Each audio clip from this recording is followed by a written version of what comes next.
امام حسین علیہ السلام اور عمر ابن سعد کی گفتگو۔ 8ویں تاریخ تمام ہو کر جب 9 محرم کی شب آئی تو عمر ابن سعد اپنے لشکر سے جدا ہو کر ایک تنہا مقام پر پہنچا اور امام حسین علیہ السلام کو بلا بھیجا۔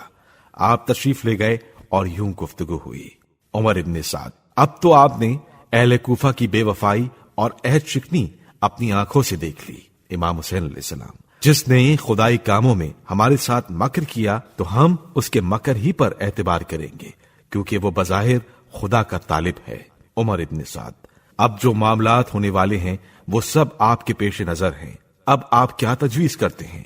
امام حسین علیہ السلام: مجھے چھوڑ دو کہ میں واپس ہو جاؤں اور مکہ معظمہ میں یا مدینہ منورہ میں قیام کروں، نہیں تو اسلامی شہروں میں سے کسی اور سرحدی مقام پر چلا جاؤں۔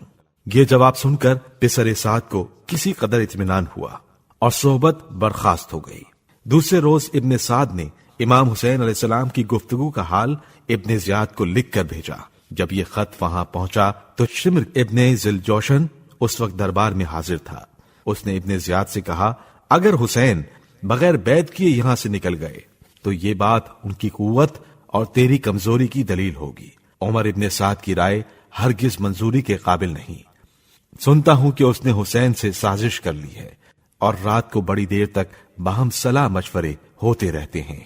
شمر کی ان باتوں کا ابن زیاد پر بڑا اثر ہوا۔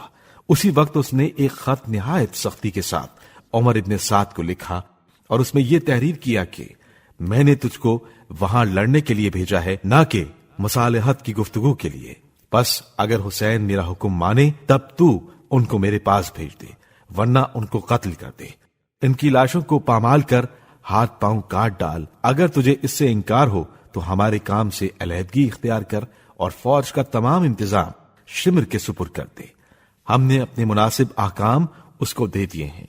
شمر یہ خط لے کر پوری عجلت سے کربلا میں داخل ہوا اور عمر ابن سعد کو ابن زیاد کا خط دے دیا۔ اس نے خط پڑھ کر شمر کی طرف دیکھا اور کہا، قسم خدا کی تو نے ابن زیاد کی رائے بدل دی، تو شیطان ہے۔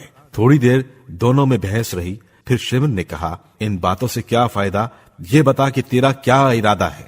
عمر ابن سعد نے کہا، میں فوج کی سرداری نہیں چھوڑوں گا، تو اپنی جس فوج کا سردار بن کر آیا ہے اسی منصب پر قائم رہے۔ اس کے بعد عمر ابن سعد نے حضرت امام حسین علیہ السلام کے معاملے میں پوری سختی سے کام لینا شروع کیا۔ سب سے پہلے اس نے دریا کے گھاٹ روکنے کا ایسا بندوبست کیا کہ کسی طرح ایک قطرہ پانی کا لشکر حسین تک نہ پہنچ سکے۔ جب حضرت امام حسین علیہ السلام کو شمر کے آنے اور ابن زیاد کے اس خط کا حال معلوم ہوا تو آپ علیہ السلام نے فرمایا، واللہ میں تو کبھی ابن مرجانہ کے ہاتھ میں اپنا ہاتھ نہ دوں گا۔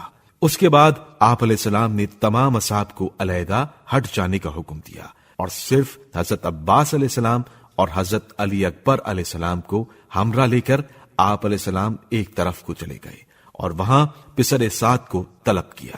جب وہ آ گیا تو آپ علیہ السلام نے فرمایا، اے پسر سعد، کیا تو اس خدا سے نہیں ڈرتا جس کی طرف تیری باز گشت ہونے والی ہے؟ تجھ کو میرا مقابلہ کرنے سے ذرا بھی خوف نہیں آتا، حالانکہ تو جانتا ہے کہ میں کس کا فرزند ہوں۔ تجھ کو یہ لازم ہے کہ میرے ساتھ رہ کر خدا اور اس کے رسول کو خوش کرے۔ ابن سعد نے کہا، میں بھلا ایسا کیسے کر سکتا ہوں؟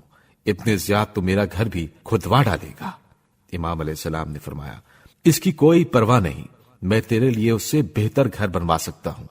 اس نے کہا، وہ میری تمام جائیداد ضبط کر لے گا۔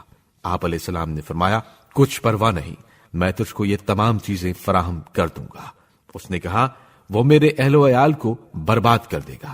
جب حضرت امام حسین علیہ السلام نے سمجھ لیا کہ یہ شقی راہ راست پر آنے والا نہیں اور ابن زیاد کی اطاعت میں یہ ہمارا خون ضرور بہائے گا، تو اس کو یہ فرما کر رخصت کر دیا، خدا بہت جلد تجھ کو تیرے فرش پر قتل کرائے گا اور تجھ کو روز قیامت کبھی نہ بخشے گا۔